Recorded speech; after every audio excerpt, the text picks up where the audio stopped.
उत्तर प्रदेश के छोटी सी गांव में, जहां सुबह सूरज की पहली किरण के साथ ही लोगों की जिंदगी शुरू हो जाती है, वहीं सकरी सी गली के मोड़ पर हर दिन एक छोटी सी परांठे की ठेली सजती है।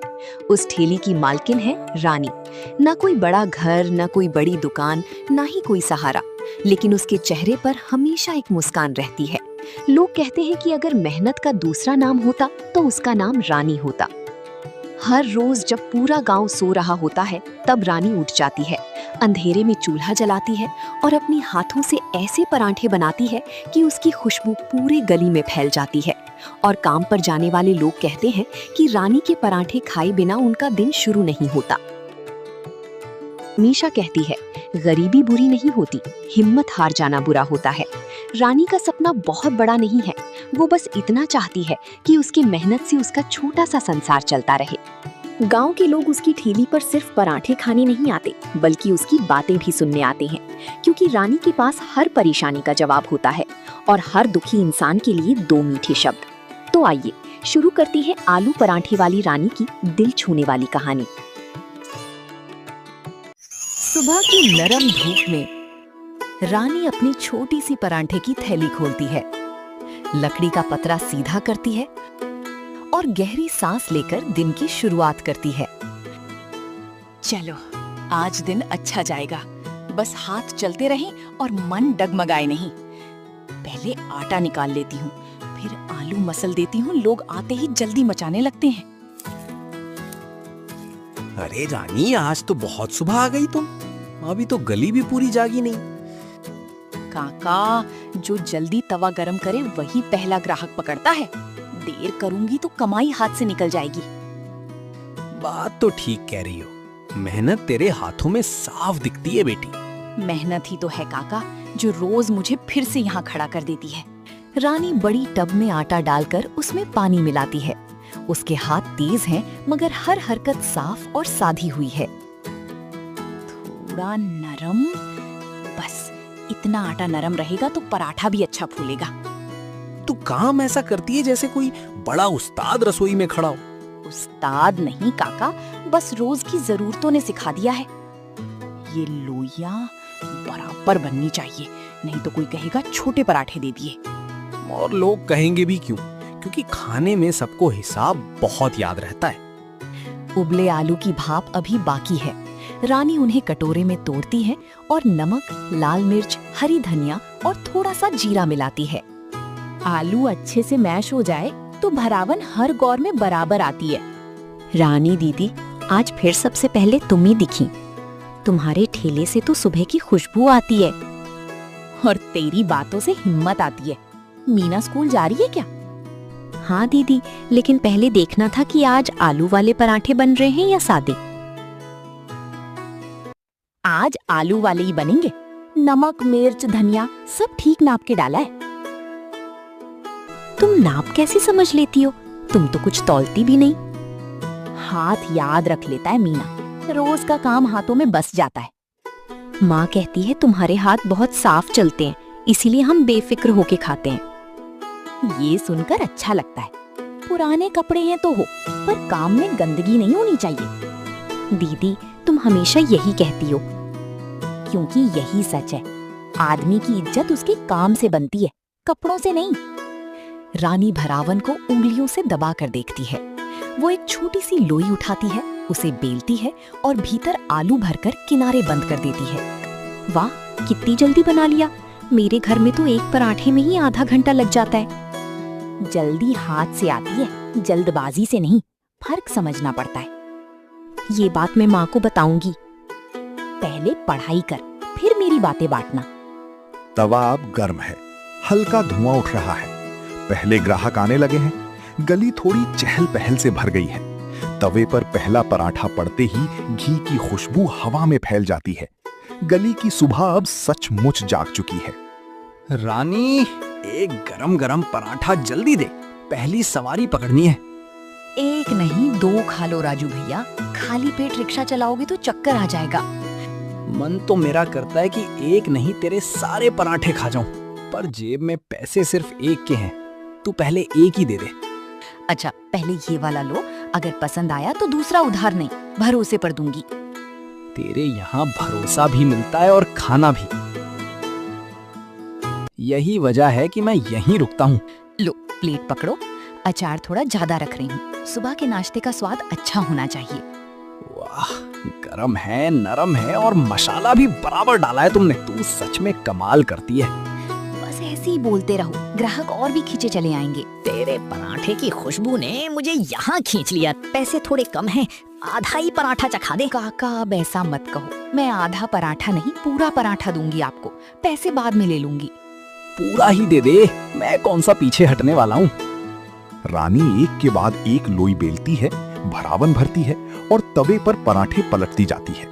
उसके हाथों की गति में अभ्यास और आत्मविश्वास दोनों हैं। रानी, तू कभी थकती नहीं है क्या? सुबह सुबह भी ऐसे ही काम करती है जैसे रात भर खूब आराम की हो। थकती हूँ पर ठेला देखते ही थकान को भी काम पर लगा देती हूँ। यही तेरी ताकत है बेटी। ताकत नहीं काका, मजबूरी का सीधा रूप है, लेकिन अब यही मेरा सहारा है। देख लेना, अगर तू ऐसे ही मेहनत करती रही तो एक दिन तेरा बड़ा ढाबा होगा। पहले आज की कमाई ठीक हो जाए, बड़े सपने बाद में भी देखे जा सकते हैं। पर हाँ, अगर आप लोगों का आशीर्वाद रहा तो मेरा एक दिन जरूर बड़ा ढाबा होगा और उसमें स्वाद की कोई कमी नहीं होगी। गली पूरी तरह जाग चुकी है। कुछ दफ्तर जाने वाले लोग, एक सब्जी वाला और 2 स्कूल के लड़के ठेले के पास रुकते हैं। रानी सबको संभाल रही है। भीड़ बहुत बड़ी नहीं है, पर रानी के लिए हर ग्राहक मायने रखता है। वो किसी को इंतजार में चिढ़ने नहीं देती और किसी की प्लेट अधूरी नहीं छोड़ती।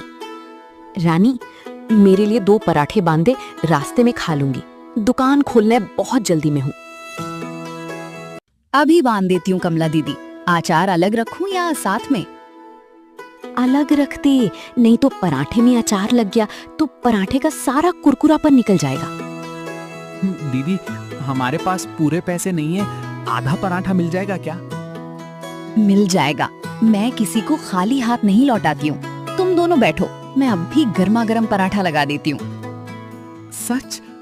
हम तो सोच रहे थे कि आप मना कर दोगी। मना कब करती जब तुम झूठ बोलते। सीधे बता दिया तुमने कि तुम्हारे पास पैसा नहीं है, इसीलिए सिर्फ पराठा नहीं, थोड़ा सा अचार भी मिलेगा। पूरे दिन पराठे बेचने के बाद रानी थकी हुई अपने छोटे से घर में पहुंचती है। घर की दीवारें पुरानी हैं, छतों से कहीं कहीं पानी के निशान दिखाई देते हैं। अंदर उसकी माँ खांसते हुए चारपाई पर लेटी है। माँ, देखो आज थोड़ी ज्यादा कमाई हुई है, तुम्हारी दवा भी ले आई हूँ। बेटी, पहले तो बैठ जा, सुबह से खड़ी रहती है, खुद का भी ख्याल रखा कर। मेरा क्या है माँ, जब तक तुम ठीक नहीं हो जाती मुझे चैन कैसे मिलेगा? तेरे पापा होते तो तुझ पर बहुत गर्व करते। रानी की आंखें नम हो जाती हैं। पापा तो चले गए माँ, लेकिन मैं तुम्हें कभी अकेला नहीं छोड़ूंगी। इतने में दरवाजे पर जोर जोर से दस्तक होती है। इतनी रात को कौन आ गया? दरवाजा खोलते ही सामने मकान मालिक लाला रामदीन खड़ा होता है।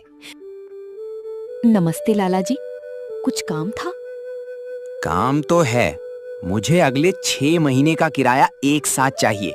रानी और उसकी माँ हैरान रह जाते हैं। लेकिन लाला जी, हम तो हर महीने समय पर किराया देते हैं। अब मेरा नियम बदल गया है।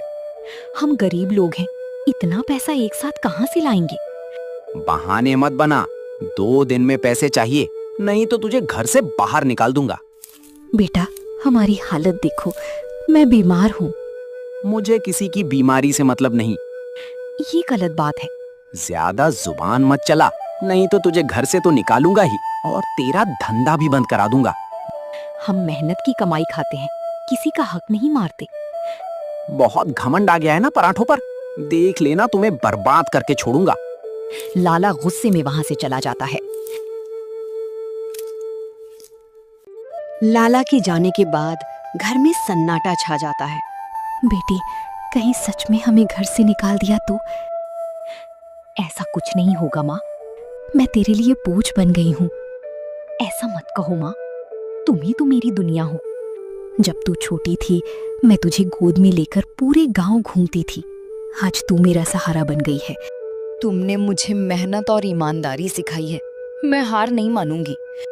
लेकिन बेटी, दुनिया में अच्छे लोगों से ज्यादा बुरे लोग मिलते हैं। फिर भी जीत हमेशा सच्चाई की होती है माँ। दोनों एक दूसरे को गले लगा लेते हैं। अगली सुबह रानी रोज की तरह अपना ठेला लगाने पहुंचती है। तभी एक जीप आके रुकती है। जीप से 2 लोग उतरते हैं, उसके साथ लाला भी होता है। रानी, ये बड़े अफसर हैं, तेरे ठेले की जांच करने आए हैं। जांच किस बात की? हमें कंप्लेन मिली है कि तुम अपने खाने में मिलावट करती हो। पूरी गली चौंक जाती है। फूड सेफ्टी ऑफिसर बिना कुछ देखे ही बोलने लगता है। ये मसाला खराब है, ये आलू भी ठीक नहीं लग रहे हैं। आप ठीक से देखिए, सब ताजा है साहब। मुझे सिखाओ मत, आज से तुम्हारा ठेला बंद। लाला पीछे खड़ा मुस्कुरा रहा होता है। मेरी माँ बीमार है, यही हमारी रोजी रोटी है। मुझे कुछ नहीं पता। तभी एक बूढ़ी औरत आगे आती है। बेटा, जब मैं बीमार थी तब इसी लड़की ने मुझे मुफ्त में खाना खिलाया था। ये कभी गलत काम नहीं कर सकती। तुम लोग सरकारी काम में दखल मत दो। लोग एक साथ बोलने लगते हैं। साहब, आप गलत कर रहे हैं। मैंने अपनी जिंदगी में इससे ईमानदार लड़की कहीं नहीं देखी। ऑफिसर घबरा जाता है। अगर तुम्हें शक है तो खाना लैब में भेजो, हम बड़े अधिकारी से शिकायत करेंगे। हाँ हाँ, हम सब गवाही देंगे। ये सुनते ही लाला परेशान हो जाता है। अरे इतनी सी बात के लिए शिकायत की क्या जरूरत है? अब तो शिकायत जरूर होगी। वहीं से गांव वाले जिला के बड़े अधिकारी को फोन कर देते हैं। कुछ घंटे बाद एक दूसरी सरकारी गाड़ी आके रुकती है। उसमें फूड सेफ्टी ऑफिसर के सीनियर अधिकारी उतरते हैं। शिकायत किसने की? हमने। ठीक है, पहले खाना चेक होगा, फिर फैसला होगा। रानी की आंखों में उम्मीद की किरण जागती है। सीनियर अधिकारी पराठा, मसालों और आलू के नमूने उठाकर जांच के लिए भेज देते हैं। लाला के चेहरे का रंग उड़ जाता है।